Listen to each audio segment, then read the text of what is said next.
When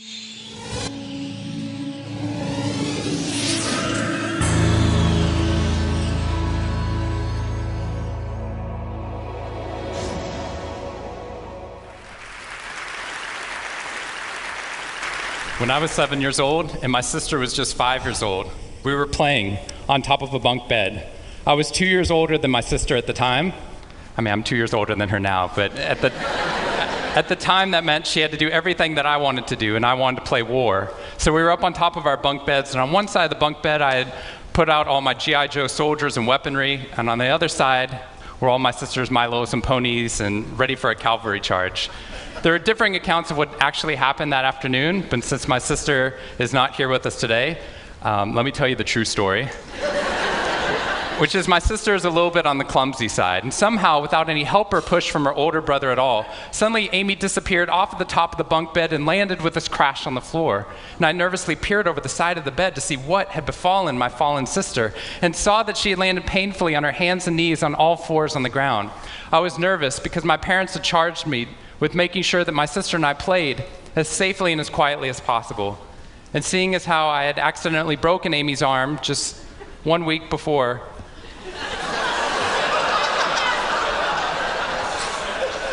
heroically pushing her out of the way of an oncoming imaginary sniper bullet, for which I have yet to be thanked. I was trying as hard as I could. She didn't even see it coming. I was trying as hard as I could to be on my best behavior, and I saw my sister's face this wail of pain and suffering and surprise, threatening to erupt from her mouth and threatening to wake my parents from the long winter's nap for which they had settled. So I did the only thing my little frantic 7-year-old brain could think to do to avert this tragedy. If you have children, you've seen this hundreds of times before. I said, Amy, wait, don't cry, don't cry. Did you see how you landed? No human lands on all fours like that. Amy, I think this means you're a unicorn. Now that was cheating, because there's nothing in the world my sister would want more than not to be Amy the hurt 5-year-old little sister, but Amy the special unicorn. Of course, this was an option that was open to her brain at no point in the past, and you could see on my poor, manipulated sister's face conflict, as her little brain attempted to devote resources to feeling the pain and suffering surprise she just experienced, or contemplating her newfound identity as a unicorn. And the latter won out. Instead of crying, instead of ceasing our play, instead of waking my parents with all the negative consequences that would have ensued for me, instead, a smile spread across her face, and she scrambled right back up onto the bunk bed with all the grace of a baby unicorn. With one broken leg. What we stumbled across at this tender age of just 5 and 7, we had no idea at the time, was something that was going to be at the vanguard of a scientific revolution occurring 2 decades later in the way that we look at the human brain. What we had stumbled across is something called positive psychology, which is the reason that I'm here today and the reason that I wake up every morning. When I first started talking about this research outside of academia, out with companies and schools, the very first thing they said to never do is to start your talk with a graph. The very first thing I wanted to do is start my talk with a graph. This graph looks boring, but this graph is the reason that I get excited and wake up every morning. And this graph doesn't even mean anything. It's fake data. What we found is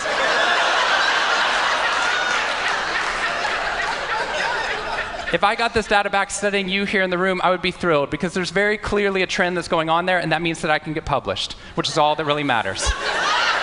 The fact that there's one weird red dot that's up above the curve, there's one weird in the room, you know who you are, I saw you earlier.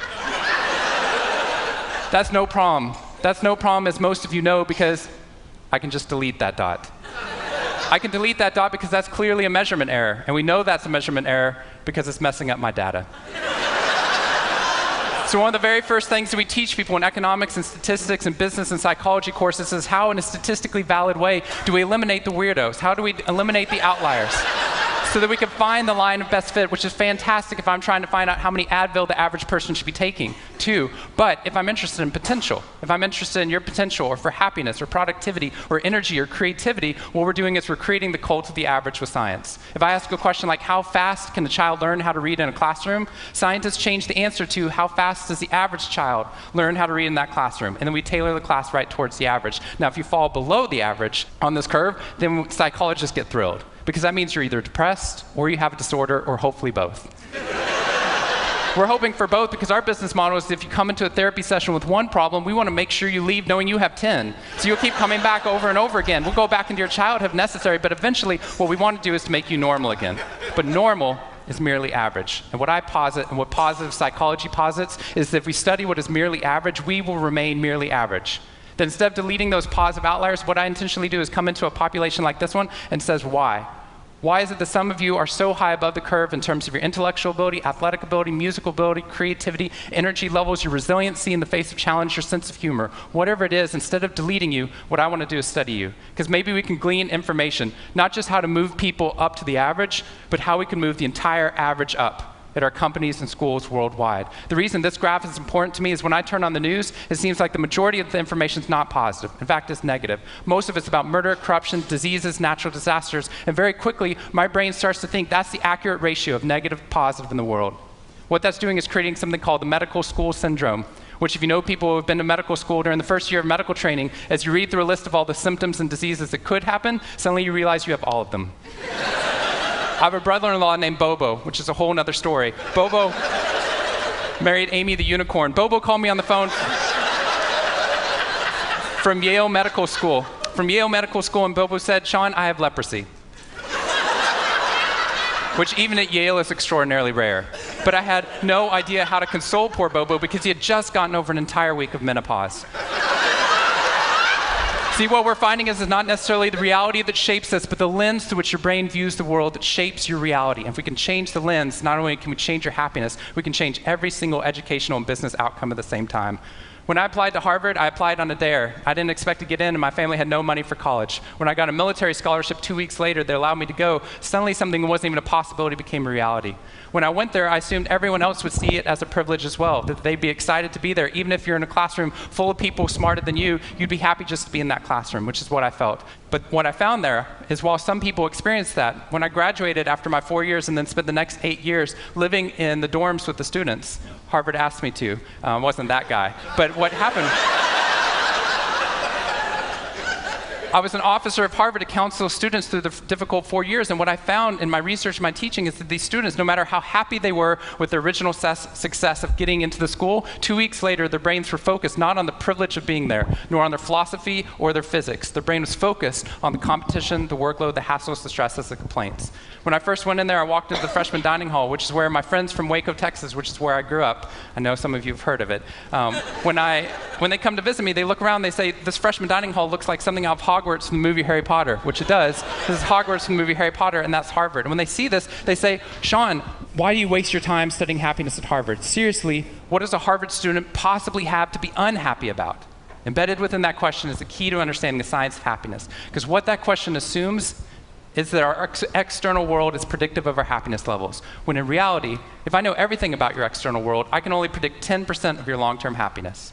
90% of your long-term happiness is predicted not by the external world, but by the way your brain processes the world. And if we change it, if we change our formula for happiness and success, what we can do is change the way that we can then affect reality. What we found is that only 25% of job successes are predicted by IQ. 75% of job successes are predicted by your optimism levels, your social support, and your ability to see stress as a challenge instead of as a threat.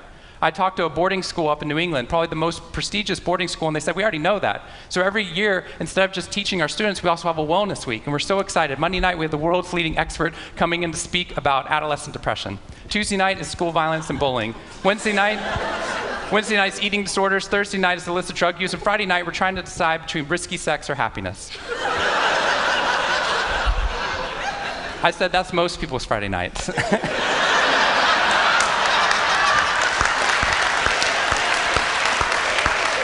Which I'm glad you liked, but they did not like that at all. Silence on the phone. And into the silence, I said, I'd be happy to speak at your school, but just so you know, that's not a wellness week, that's a sickness week. What you've done is you've outlined all the negative things that can happen, but not talked about the positive. The absence of disease is not health. Here's how we get to health. We need to reverse the formula for happiness and success. In the past 3 years, I've traveled to 45 different countries, working with schools and companies in the midst of an economic downturn. And what I found is that most companies and schools follow a formula for success, which is this: if I work harder, I'll be more successful. And if I'm more successful, then I'll be happier. That undergirds most of our parenting styles, our managing styles, the way that we motivate our behavior. And the problem is, it's scientifically broken and backwards for two reasons. First, every time your brain has a success, you just change the goalpost of what success looked like. You got good grades, now you have to get better grades. You got into a good school, now you have to get a better school. You got a good job, now you have to get a better job. You hit your sales target, we're going to change your sales target. And if happiness is on the opposite side of success, your brain never gets there. What we've done is we've pushed happiness over the cognitive horizon as a society. And that's because we think we have to be successful, then we'll be happier. But the real problem is our brains work in the opposite order. If you can raise somebody's level of positivity in the present, then their brain experiences what we now call a happiness advantage, which is your brain at positive performs significantly better than it does at negative, neutral, or stressed. Your intelligence rises, your creativity rises, your energy levels rise. In fact, what we found is that every single business outcome improves. Your brain at positive is 31% more productive than your brain at negative, neutral, or stressed. You're 37% better at sales. Doctors are 19% faster, more accurate at coming up with the correct diagnosis when positive instead of negative, neutral, or stressed, which means we can reverse the formula. If we can find a way of becoming positive in the present, then our brains work even more successfully as we're able to work harder, faster, and more intelligently. What we need to be able to do is to reverse this formula so we can start to see what our brains are actually capable of. Because dopamine, which floods into your system when you're positive, has two functions. Not only does it make you happier, it turns on all the learning centers in your brain, allowing you to adapt to the world in a different way. We've found that there are ways you can train your brain to be able to become more positive. In just a 2-minute span of time, done for 21 days in a row, we can actually rewire your brain, allowing your brain to actually work more optimistically and more successfully. We've done these things in research now in every single company that I've worked with, getting them to write down 3 new things that they're grateful for 21 days in a row, 3 new things each day. And at the end of that, their brain starts to retain a pattern of scanning the world not for the negative, but for the positive first. Journaling about one positive experience you've had over the past 24 hours allows your brain to relive it. Exercise teaches your brain that your behavior matters. We find that meditation allows your brain to get over the cultural ADHD that we've been creating by trying to do multiple tasks at once, and allows our brains to focus on the task at hand.